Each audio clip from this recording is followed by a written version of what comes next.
এশার নামাজের আগ পর্যন্ত অল্প সময় কিছু ডিস্টার্ব দিব আপনাকে। আপনারা রাজি আছেন তো ইনশাআল্লাহ? যারাই আছেন একটু দয়া করে বসবেন, বেশিক্ষণ আলোচনা হবে না ইনশাআল্লাহ। আমার পরে আরো উলামায়ে কেরামরা আছেন, কথা বলবেন। ইন্নাল হামদালিল্লাহ নাহমাদুহু ওয়া নাস্তাঈনুহু ওয়া নাস্তাগফিরুহু ওয়া নু'মিনু বিহি ওয়া নাতাওয়াক্কালু আলাইহি ونعوذ بالله من شرور أنفسنا ومن سيئات أعمالنا من يهده الله فلا مضل له ومن يضلله فلا هادي له ونشهد أن لا إله إلا الله وحده لا شريك له ونشهد أن سيدنا وسندنا وشفيعنا وحبيبنا ومولانا محمدا عبد الله ورسوله أرسله الله بالحق بشيرا ونذيرا وداعيا إلى الله بإذنه وسراجا منيرا أما بعد فأعوذ بالله من الشيطان الرجيم بسم الله الرحمن الرحيم والضحى والليل إذا سجى ما ودعك ربك وما قلى وللآخرة خير لك من الأولى ولسوف يعطيك ربك فترضى ألم يجدك يتيما فآوى ووجدك ضالا فهدى ووجدك عائلا فأغنى فأما اليتيم فلا تقهر وأما السائل فلا تنهر وأما بنعمة ربك فحدث صدق الله العظيم وصدق رسوله النبي الكريم ونحن على ذلك من الشاهدين والشاكرين والناصرين والحمد لله رب العالمين. وقال النبي صلى الله عليه وسلم الدنيا سجن المؤمن وجنة الكافر. اللهم صل على سيدنا ومولانا محمد وعلى آل سيدنا ومولانا محمد كما صليت على إبراهيم وعلى آل إبراهيم إنك حميد مجيد. الحمد لله আল্লাহ পাকের লাখ কোটি শুকর যে আল্লাহ রাব্বুল আলামিন আপনি আমাদেরকে দরবেশনগর এলাকাবাসীর উদ্যোগে পঞ্চম বার্ষিক তাফসীরুল কোরআন মহাসম্মেলনের আজকের এই মাহফিলে আমাদেরকে উপস্থিত হওয়ার তৌফিক দিয়েছেন। আমরা এই জন্য শুকর গুজার করি আলহামদুলিল্লাহ।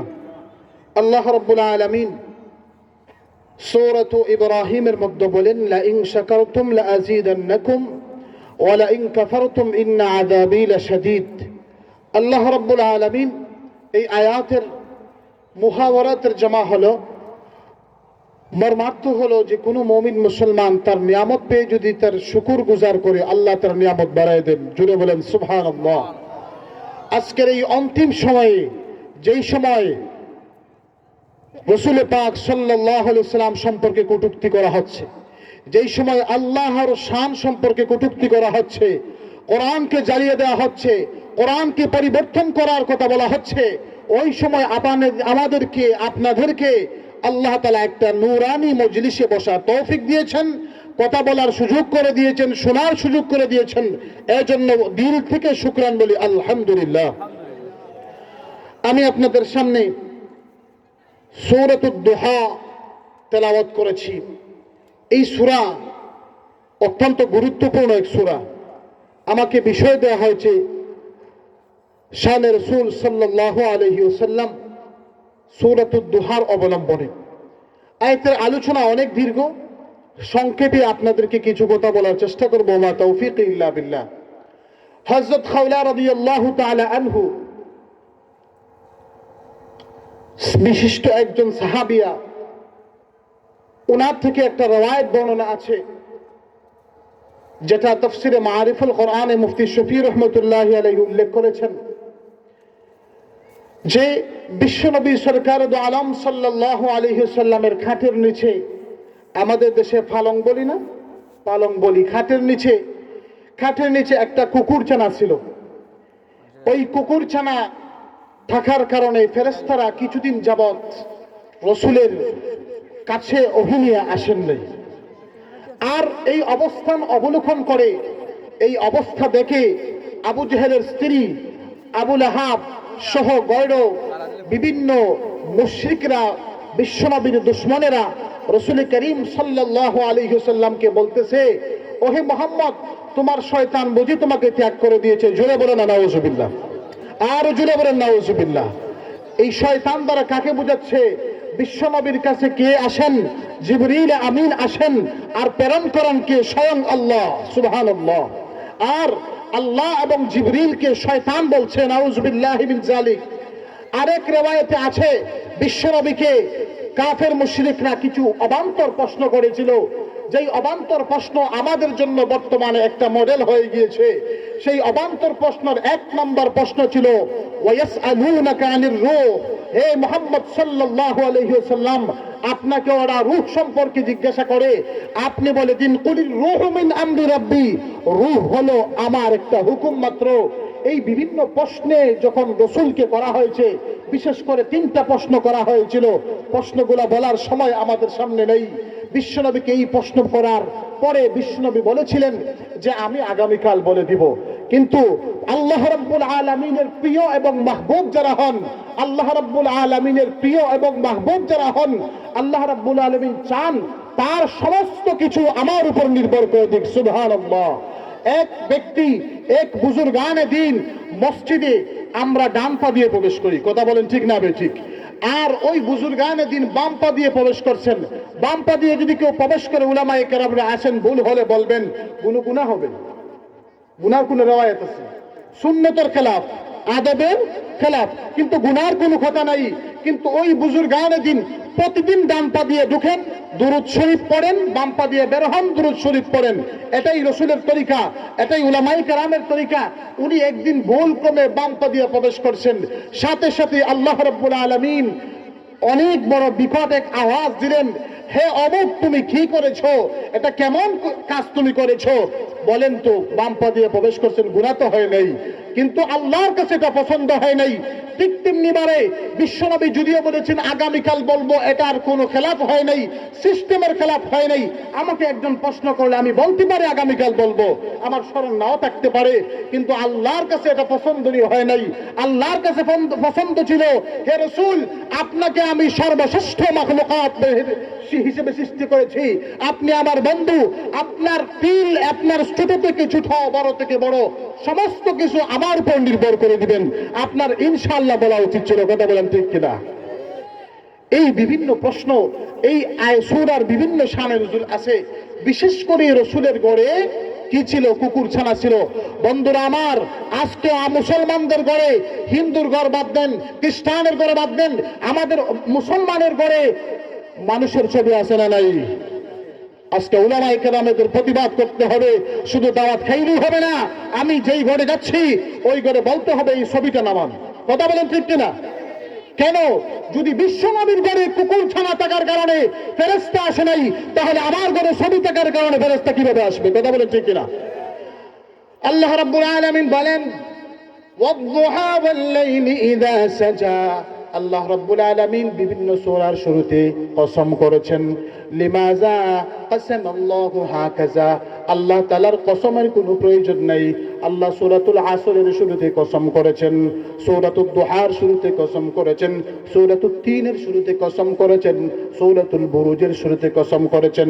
আল্লাহ রাব্বুল আলামিন কেন কসম করলেন? লিমা কাসামাল্লাহু হাকাযা, এই কসমে ওয়াও কাসমিয়া উলামায়ে কেরামরা আছেন ওয়াও কাসমিয়া যে সূরা যে আয়াতের শুরুতে হবে সেখানে অবশ্যই কসমের হিসাব আসবে, কসম করতে হয়। আল্লাহ রাব্বুল আলামিন মাখলুক সৃষ্টি করেছেন, আমাদের কসমের প্রয়োজন।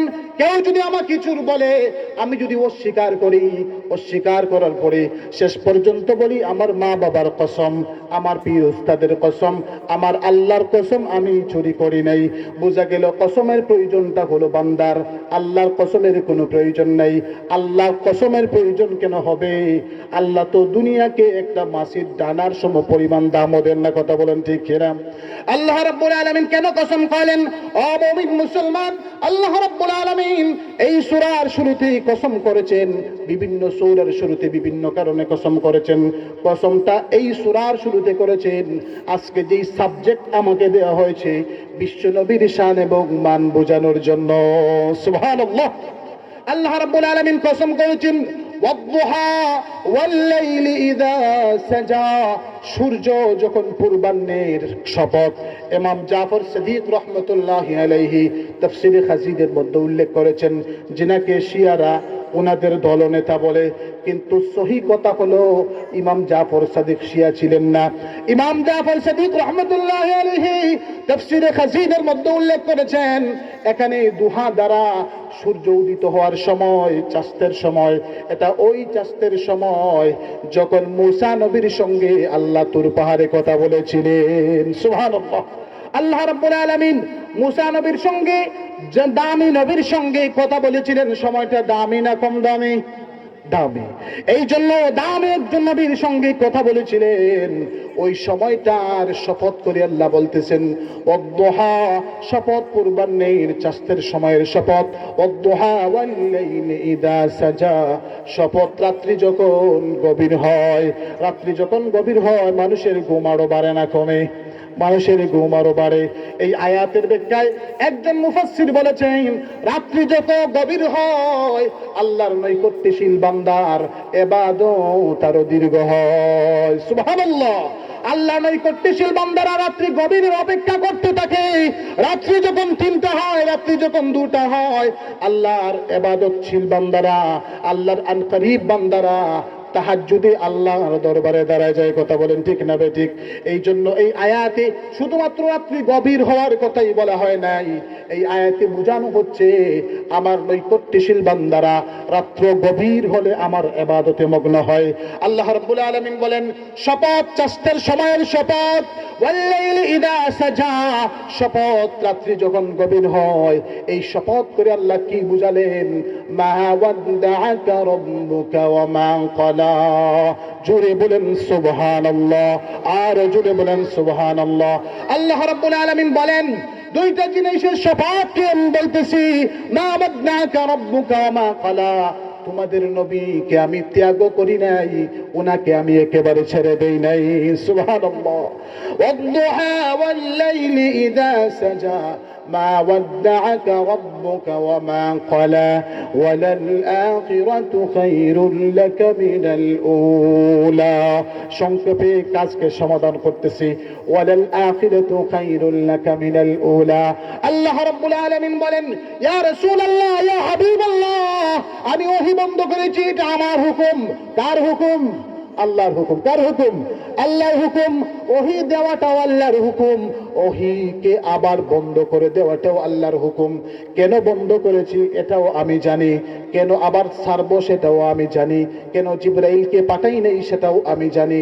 আপনাকে ওহী বন্ধ হওয়ার কারণে উম্মে জাহিল, আবু লাহাব, উতবা সাহেব আপনাকে গালি দিচ্ছে, আপনাকে কটূক্তি করছে যে তোমার কাছে যেই লোকটা আসতো ওই লোকটা মনে হয় তোমাকে ছেড়ে দিয়েছে, তোমার মাওলা মনে হয় তোমাকে ছেড়ে দিয়েছে। না না না না, মা ওয়াদ্দাআকা রাব্বুকা ওয়া মা ক্বালা, আমি আল্লাহ তোমাকে ছেড়ে দেই নাই। আমি আল্লাহ রাব্বুল আলামিন বলতেছি ওয়ালাল আখিরাতু খায়রুল লাকা মিনাল উলা। হে রাসূল সাল্লাল্লাহু আলাইহি ওয়াসাল্লাম, ওদের কটূক্তির জবাব আপনি দেওয়ার দরকার নাই, কারণ অনেক কটূক্তি হলো ওদের জীবন পর্যন্ত, আর আপনার সামনে দুনিয়ার জীবনের চাইতে আখিরাতের জীবন দামি। জুড়ে বলেন সুবহানাল্লাহ। ওয়ালাল আখিরাতু খায়রুল লাকা মিনাল উলা। দুনিয়ার জীবন থেকে পরকালের জীবন উত্তম। এই জন্য এই আয়াতের ব্যাখ্যায় মুফাসসিরিনে কেরাম একটা হাদিস এনেছেন, ওই হাদিসটা আমি তেলাওয়াত করেছি আপনাদের সামনে। বিশ্বনবী সরকার দু আলম সাল্লাল্লাহু আলাইহি ওয়াসাল্লাম বলেন, قال النبي صلى الله عليه وسلم الدنيا سجن المؤمن وجنة الكافر। বিশ্বনবী বলেন, ওহে মুমিন মুসলমান, যত নবী এবং রাসূল দুনিয়াতে এসেছেন, যত মানুষ দুনিয়াতে আসবে, যারা মুমিন হবে তাদের জন্য দুনিয়ার জীবনটা আসল জীবন না। কথা বলেন ঠিক না বেঠিক? তাদের জন্য দুনিয়ার জীবনটা হলো জেলখানা। উলামায়ে কেরামের জন্য দুনিয়ার জীবনটা হলো জেলখানা। হক্কানি মানুষের জন্য দুনিয়ার জীবনটা হলো জেলখানা, যেমন আমি নবীর জন্য হয়েছে। খন্দকের যুদ্ধে 7টা পাথর বেঁধেছেন, যদি বিশ্বনবী পাহাড়ের দিকে তাকাইতেন পাহাড় স্বর্ণ হয়ে যেত। কথা বলেন ঠিক না বেঠিক? আল্লাহ রাব্বুল আলামিন বলেন, ইয়া রাসূলুল্লাহ, ইয়া হাবিবাল্লাহ, আমার নিজের জাতের কসম, নিজের জাতের কসম, 7 আসমান 7 জমিন আপনার কদম মুবারকে আমি ফেদা করে দিয়েছি। বলেন সুবহানাল্লাহ। ওই নবী এত কষ্ট করেছেন, কষ্ট করে কি বুঝালেন? ওয়ালাল আখিরাতু খায়রুল লাকা মিনাল উলা। আমাদের জন্য দুনিয়ার জিন্দেগিটা আসল জিন্দেগি নয়, আমাদের জন্য পরকালের জিন্দেগিটা হলো আসল জিন্দেগি। ওয়ালা সাউফা ইউতিকা রাব্বুকা ফাতারদা। আল্লাহ রাব্বুল আলামিন বলেন, ইয়া রাসূলুল্লাহ, ইয়া হাবিবাল্লাহ, অচিরেই আমি আপনাকে এমন ভাবে দান করব, এমন ভাবে দান করব, এমন ভাবে দান করব, ফাতারদা, আপনি সন্তুষ্ট হয়ে যাবেন। চিৎকার দিবেন সুবহানাল্লাহ। আল্লাহ রাব্বুল আলামিন কি দিবেন? কি দিবেন? মুফাসসিরিনে কেরামরা বলেন মাকামে মাহমুদ দান করবেন। সুবহানাল্লাহ। মুফাসসিরিনে কেরামরা বলেন হাউজে কাউসার দান করবেন। আর এমন উম্মত দান করবেন যেই উম্মত হাসরের ময়দানে যেদিকে তাকাইবেন ওই দিকেই শুধু উম্মতে মুহাম্মদী। সুবহানাল্লাহ। আল্লাহ রাব্বুল আলামিন কি দান করবেন, কি দান করবেন? হাদিস শরীফে এসেছে, বিশ্বনবীর কাছে একবার জিবরিল আমিন আলাইহিস সালাতু ওয়াস সালাম এসে বললেন, ইয়া রাসূলুল্লাহ, ইয়া হাবিবাল্লাহ, আপনাকে এত লক্ষ উম্মত আপনার ক্ষমা করে দেয়া হয়েছে, এত লক্ষ উম্মত আপনার ক্ষমা করে দেয়া হয়েছে। আল্লাহর রাসূল করিম সাল্লাল্লাহু আলাইহি ওয়াসাল্লাম পাশে ছিলেন হযরত ওমর ইবনুল খাত্তাব। ওনার গুসা খুব বেশি ছিল না কম? রাগ বেশি ছিল না কম? এমন রাগ ছিল শয়তান 1 কিলোমিটার দূরে থাকতো। কথা বলেন ঠিক কিনা? হযরত ওমরের ব্রেইন ছিল খুব বেশি, যেই ব্রেইন আল্লাহ রাব্বুল আলামিন এত সুন্দর ব্রেইন দিয়েছিলেন, উনি ওই মক্কার জমিনে বসে খেজুর গাছের নিচে বসে ছাগলের রাখালি করতেন আর অর্ধ পৃথিবী শাসন করতেন। সুবহানাল্লাহ। ওই উমরকে বললেন, হে উমর, এখন জিবরাইল এসেছে, এসে বলতেছে আল্লাহ আমাকে ফাতারদা, সন্তুষ্ট করার জন্য 1 লক্ষ অথবা 1.25 লক্ষ উম্মতকে মাফ করে দিয়েছেন।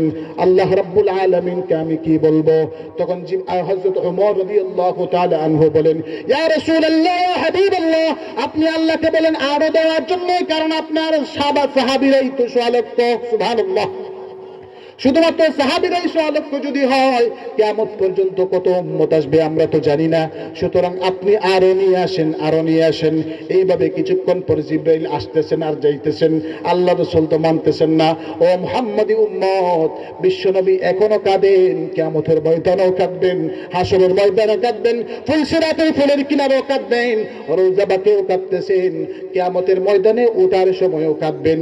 ইয়া রাসূলুল্লাহ, রাসূল করিম সাল্লাল্লাহু আলাইহি ওয়াসাল্লাম যখন জিবরাইলকে আপ ডাউন করাইতেছেন, আসতেছেন আর যাইতেছেন, আল্লাহ রাব্বুল আলামিন বললেন, যা আর এখন হবে না, আমার রাসূলকে একটা কৌশল করতে হবে। জিবরাইল আমিনকে আল্লাহ রাব্বুল আলামিন বলে দিলেন, ও জিবরাইল আমিন, তুমি আমার নবীর কাছে গিয়ে সুসংবাদ দাও যে আমি আমার দয়াল নবীকে প্রশ্ন না করা পর্যন্ত একটা উম্মতকে জাহান্নামে দেব না। সুবহানাল্লাহ।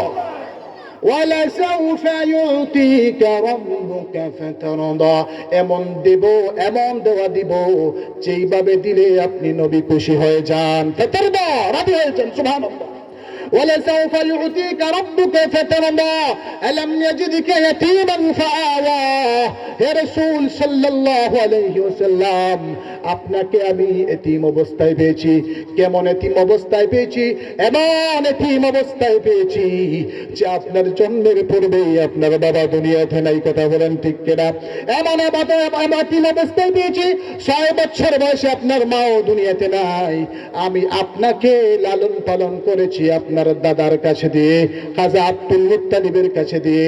খাজা আব্দুল মুত্তালিবও কিছুদিন পরে চলে গেলেন। তারপরে আসলো আবু তালেবের কাছে। আবু তালেব যদিও কাফের অবস্থায় মারা গেছেন, কিন্তু রসুলে ওনার জীবদ্দশায় রসুলকে কেউ কোনো কথা বলতে পারে নাই। কথা বলেন ঠিক কিনা? কথা বলেন ঠিক কিনা? কিন্তু আবু তালেব জাহান্নামী কেন? রসুলের আদর্শ মানে নাই। আজ যদি আমরা রসুলকে মহব্বত করি, যদি কুল ইন কুনতুম তুহিব্বুনাল্লাহ ফাত্তাবিউনি ইউহিব্বুকুমুল্লাহ আয়াত পড়ি আর ব্যাখ্যা করি আর স্লোগান দিই আমি রসুলের আশিক, রসুলের আশিক, কিন্তু আমার সুরতে আকলে রসুলের সিরত নেই, তাহলে ওই আশিকটা হবে আবু তালেবের মতো। কথা বলেন ঠিক কিনা? রসুলকে জীবন দিয়ে মহব্বত করেছে, কিন্তু রসুলের প্রকৃত আশিক না হওয়ার কারণে ওই ব্যক্তিটা জাহান্নামে যাবে। কথা বলেন ঠিক কিনা? আলাম ইয়াজিদকা ইয়াতীমান ফাআওয়া ওয়া ওয়াজাদাকা দাল্লান ফাহাদা। আল্লাহ রাব্বুল আলামিন, আল্লাহ রাব্বুল আলামিন। ও মুসলমান, এখন যে আয়াতটা আমাদের সামনে এসেছে ব্যাখ্যা সম্পন্ন ব্যাপার, ব্যাখ্যা সম্পন্ন ব্যাপার। এই আয়াত সম্পর্কে যদি কোনো মুমিন মুসলমান একটু এদিক সেদিক করে সে জাহান্নামের লাকড়ি হয়ে যাবে। ও মুসলমান, পাকিস্তান পিরিয়ডে ভারতের যখন ব্রিটিশরা শাসন করে, এই দেশে একজন ব্যক্তি ছিল, নামটা আমি বলতেছি না। ওই ব্যক্তি একটা তাফসীর লিখেছিলেন। ওই তাফসীরে ওয়াজাদাকা দাল্লান ফাহাদার ব্যাখ্যায় রসুলকে পথভ্রষ্ট বলেছেন। জোরে বলেন নাউজুবিল্লাহ। ও মুসলমান, যেই বক্তাকে দিয়ে আপনি ওয়াজ করাইবেন, যেই বক্তাকে দিয়ে আপনি তাফসীর করাইবেন, ওই বক্তা যদি পথভ্রষ্ট হয় তাহলে আপনি কি হবেন? কথা বলেন ঠিক কিনা? আপনি কি হবেন? যেই নবীকে আল্লাহ রাব্বুল আলামিন দুনিয়ার মানুষের জন্য মডেল বানাইবেন, ওই রসুলকে যদি কেউ পথভ্রষ্ট বলে তার অবস্থা কি হবে? তাইলে বোঝা গেল আয়াতের অর্থ বুঝলেই হবে না, আয়াতের ব্যাখ্যা বুঝতে হবে, আয়াতের মর্মার্থ বুঝতে হবে। তাফসীরে কাবীরে যারা পড়লাম, তাফসীরে মাফাতিহুল গায়ব, ওই আয়াতের ব্যাখ্যায় ওয়াজাদাকা দাল্লান ফাহাদার ব্যাখ্যায় ইমাম ফখরুদ্দিন রাজি রাহমাতুল্লাহি আলাইহি তাফসীরে কাবীরের 1600 নম্বর খণ্ডে 217 নম্বর পৃষ্ঠায় বলেন, ওয়াজাদাকা দাল্লান ফাহাদা আই মাহাব্বাতিকা লিমারিফাতি। সুবহানাল্লাহ। ইমাম আবুল ফজল আয়াজ রাহমাতুল্লাহি আলাইহি শিফা শরীফের 2য় খণ্ডে উল্লেখ করতেছেন যে আল্লাহ রাব্বুল আলামিন ওয়াজাদাকা দাল্লান ফাহাদার ব্যাখ্যায় বলতেছেন, উহিব্বুকা মুহিব্বুন লিমারিফাতি। ইয়া রাসূলুল্লাহ, ইয়া হাবিবাল্লাহ, ওয়াজাদাকা দাল্লান, আপনি পথভ্রষ্ট ছিলেন না, আপনি ছিলেন আমার প্রেমে বিভোর। সুবহানাল্লাহ। আল্লাহ রাব্বুল আলামিনের রাসূল শুধুমাত্র কোরআন নাজিলের আগে আল্লাহর মহব্বত, কোরআন নাজিলের পরেই আল্লাহকে মহব্বত দেখার নাই।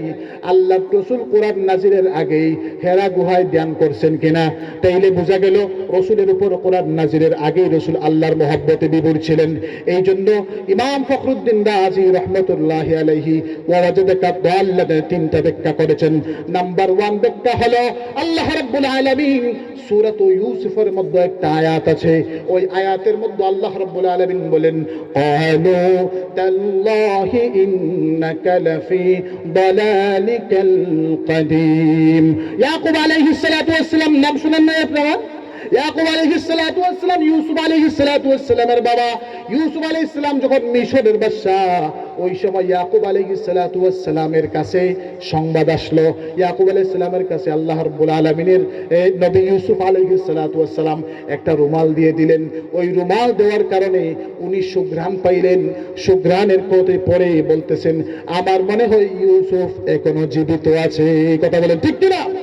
এই আয়াতে আল্লাহ রাব্বুল আলামিন বলতেছেন, ইয়াকুব নবীর কথা বলতেছেন, ক্বালু তাল্লাহি ইন্নাকা লাফি দালালিকাল কাদিম। যখন ইয়াকুব আলাইহিস সালাম বললেন আমার মনে হয় ইউসুফ এখনো জীবিত আছে, ইউসুফের ঘ্রাণ পাচ্ছি, বাবা তো, কথা বলেন ঠিক কিনা?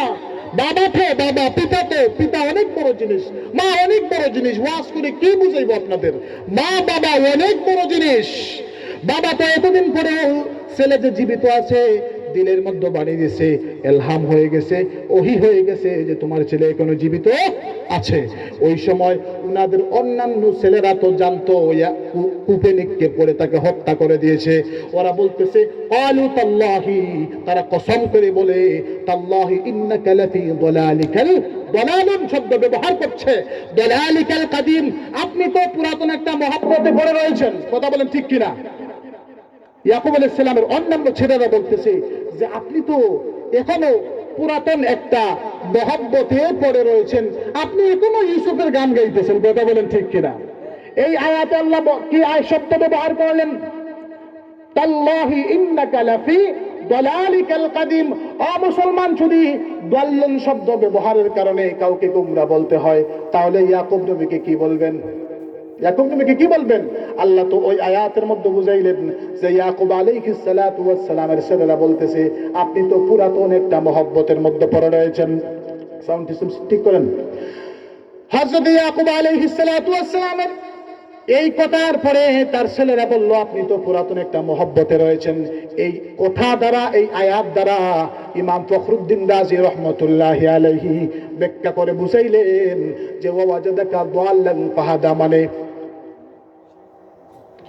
ওয়াজাদাকা দাল্লান ফাহাদা মানে আপনি আপনার আগের একটা প্রেমে, আমার প্রেমে আপনি বিভোর ছিলেন। সুবহানাল্লাহ। সুতরাং রাসূলকে কি বলা যাবে না? রাসূলকে পথভ্রষ্ট বলা যাবে না। শেষ সময় কি আছে?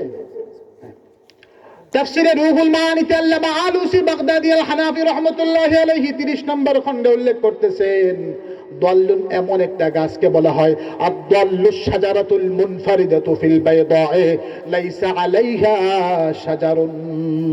দাল্লুন এমন একটা গাছকে বলা হয় যেটা মরুভূমির মধ্যে বিরান, মরুভূমির মধ্যে, মরুভূমি দেখছেন কিনা আপনারা? যারা বিদেশে গেছেন মরুভূমি দেখছেন, ভারতেও লখনৌতে, জম্মুতে মরুভূমি আছে, বিভিন্ন দেশে মরুভূমি আছে, আরবের মরুভূমি আছে, সাহারা মরুভূমি আছে। ওই কথা বলতেছেন ইমাম তাফসীর রুহুল মাআনিতে আল্লামা আলুসি বলতেছেন দাল্লু শাজারাতুল মুনফারিদাতু, দাল্লুন এমন একটা গাছকে বলা হয় যেই গাছটা মরুভূমির মধ্যে একা, তার আশেপাশে কোনো গাছ নেই।